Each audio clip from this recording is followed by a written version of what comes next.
Hello students, मैं अनूप राय। मेरे YouTube channel स्पार्कअप classes पर आप सभी लोग का स्वागत है। बहुत सारे स्टूडेंट का एक डाउट आ रहा है और बहुत दिनों से वो लोग पूछ रहे हैं। जब हम कमेंट्स का रिप्लाई करते हैं तो मैक्सिमम स्टूडेंट का ये डाउट देखने को मिल रहा है कि सर नीट का जो फोटो है उसमें नीचे नेम और डेट मेंशन कराना जरूरी है या नहीं जरूरी है। ठीक है, बहुत सारे स्टूडेंट का ये सवाल है, तो आज ये बात मैं क्लियर कर देता हूं। स्टूडेंट देखो, 2025, 2024, 2023 यानी कि 2026 के पहले जब भी फोटो खिंचवाया जाता था तो उसमें यह था कि नीचे नेम लिखवाना है और वो नाम जो आपके क्लास 10th के मार्कशीट में है। ठीक है ना, सेम टू सेम वैसा ही नाम, यानी कि स्पेलिंग भी सेम हो और सीक्वेंस भी सेम हो, सर नेम का, मिडिल नेम का, फर्स्ट नेम का। ठीक है ना, तो नेम जो है क्लास 10th की मार्कशीट के अनुसार होना चाहिए था और साथ साथ डेट ऑफ फोटो, जिस डेट को आप फोटो खिंचवा रहे हो वो डेट होना चाहिए था। बहुत सारे स्टूडेंट डेट ऑफ बर्थ, ठीक है ना, उसमें डलवा देते हैं, लेकिन डेट ऑफ फोटो होना चाहिए था। लेकिन ये 2025 में, 24 में, 23 में पहले ये सब चीजें होता था। लेकिन 2026 में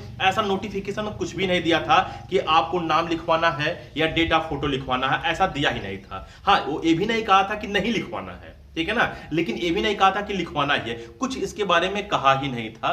तो जो स्टूडेंट नेम लिखवा दिए हैं या डेट ऑफ फोटो लिखवा दिए हैं उनका भी कोई दिक्कत नहीं है, लिखवा दिए तो कोई बातें नहीं है। बस हाँ, जिन्होंने लिखवाया है उसमें नाम आप देख लीजिएगा सही होना चाहिए और डेट ऑफ फोटो जिस डेट को आप खिंचवाए हो वो भी आपका सही होना चाहिए। बहुत पुराना फोटो नहीं होना चाहिए कि आपका 1 साल 2 साल पुराना फोटो हो, वो आपका जल्दी का फोटो होना चाहिए। जब फॉर्म आपका निकला है तो उसी के दौरान आपका फोटो वो खिंचा होना चाहिए था। ठीक है ना, तो डेट ऑफ फोटो लिखवाएं तो अच्छी बात है और नेम अगर लिखवाएं तो भी सही बात है, बस वो सही होना चाहिए। दूसरा बात क्या है कि जो लोग नहीं लिखवाए हैं उनको भी कोई टेंशन लेने की जरूरत नहीं है, उसमें भी कहीं समस्या आने वाला नहीं है। ठीक है, तो ये बात आप क्लियर कर लीजिए। एक और बात कहता हूं कि जो फोटो आप फॉर्म भरने में लगाए थे वही फोटो आपका आगे भी यूज होने वाला है।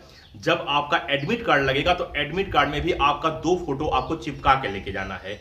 एक वही फोटो जो फॉर्म में लगा था, वही फोटो आपका पासपोर्ट साइज का फोटो होगा, यानी कि छोटा वाला फोटो होगा, और वही फोटो यानी कि उसी सेम फोटो आपका पोस्ट कार्ड होगा, यानी कि बड़ा साइज का फोटो आपको चिपका के लेने जाना है। और साथ साथ जब आप एग्जाम सेंटर पे जाओगे तो 2 फोटो आप एक्स्ट्रा लेके जाना, वहां 1 फोटो की जरूरत पड़ती है। मैं 2 फोटो इसलिए कह दिया कि सेफ्टी के लिए वो सही होगा, कहीं हो सकता है 1 फोटो आपका गिर जाए या फट जाए, कोई दिक्कत हो जाए, तो आप 2 फोटो लेके जाइएगा, पासपोर्ट साइज छोटा वाला फोटो। बात समझ में आया ना? तो ये बात आपका कॉन्सेप्ट क्लियर हो गया होगा कि नाम लिखवाए हैं तो नाम आपका सही होना चाहिए और उसमें डेट ऑफ फोटो होना चाहिए। नाम नहीं लिखवाए हैं तो भी कोई बातें नहीं, बस ध्यान ये देना है कि जो वो फोटो था वही फोटो आपका आगे भी लगेगा। बात समझ में आ गई नहीं? तो ठीक है स्टूडेंट, इस वीडियो में इतना ही। अगर आपका किसी प्रकार का डाउट है, आप हम लोगों से कॉल पर बात करना चाहते हो, आपने बहुत सारा आपके पास डाउट है, आप चाहते हो कॉल पे बात करके एक एक डाउट समाप्त करना, तो आपके पास एक सुविधा है। आपको एक नंबर दिख रहा होगा 6393798060। आप इसको व्हाट्सएप पे मैसेज करिए, अपनी क्वेरी लिखिए, डाउट लिखिए, हम लोग उस डाउट को पढ़ेंगे। आपके पास एक क्यूआर कोड जाएगा, आप 200 का पेमेंट करके